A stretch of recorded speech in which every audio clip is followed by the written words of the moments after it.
જિલ્લો એવો બનાવવો છે જે મારું સપનું છે। હું જે કંઈ પરમાત્મા મને જે સૂજવાડે છે એ પ્રમાણે કહું કે ભારતના શ્રેષ્ઠ જિલ્લાઓમાં આપણો વાવ થરાદ જિલ્લો છે। એ આધુનિકતાની સાથે હશે, એ ટેકનોલોજીની સાથે હશે, એ આર્થિક ઉપાર્જન માટેનો પણ જિલ્લો હશે, એક સુખ શાંતિ માટે, લો એન્ડ ઓર્ડર માટેનો, કાયદો અને વ્યવસ્થા માટેનો હશે। અને એક એવો જિલ્લાનું નિર્માણ કરીએ કે આપણે કંઈક આજીવન નથી, પરંતુ 50-100 વર્ષ પછી પણ પ્રજા યાદ કરીને એમ કહે કે આ લોકોએ ખૂબ મહેનત કરી ત્યારે આવો મજબૂત પાયો નખાણો, અને એવો મજબૂત પાયો નાખવાનું કામ એ આપણે આ સરહદી ધરતી ઉપર કરીએ છીએ। અહીંથી શેખ પાલનપુર જતા એના બધા કરતા આપણને અહીં નજીક પડશે। શેખ પાલનપુર જવું પડે એના કરતા ઘણું નજીક બધાને પડશે, અને બધાની વચ્ચે છે। થરાદ તાલુકાનું છેલ્લું ગામ જે છે ખોડા, ખોડાને જેટલું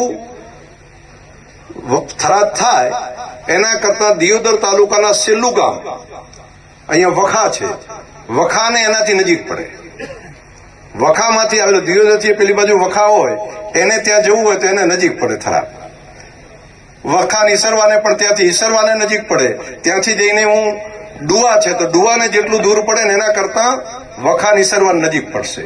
તો આટલું વચ્ચોવચ્ચ છે, બધાનું હિત હચવાય ને એ રીતની વ્યવસ્થા થઈ છે।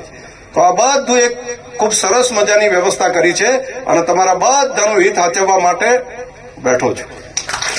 એની ચિંતા ના કરતા, બધાનું ધ્યાન રહે, બધાનું પેલું કલ્યાણ થાય, અને ખોટા રસ્તા ઉપર નહીં લઈ જવું, ભરોસો રાખજો।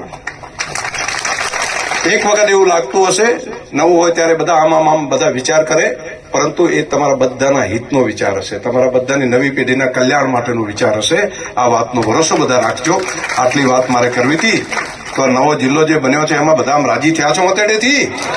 તો જરા બે હાથ ઊંચા કરીને તાલી પાડો ને કેમેરા વાળા લે। બધાને ખૂબ ખૂબ હૃદયપૂર્વકના અભિનંદન। નવા વાવ થરાદ તાલુકાની જિલ્લાની અંદર આપ સૌ આગળ વધો, અને આપ સૌ નવા વાવ થરાદ જિલ્લામાં કલ્યાણ બધાનું થાય એવી હૃદયપૂર્વકની ખૂબ ખૂબ બધાને શુભકામનાઓ। ખૂબ આભાર।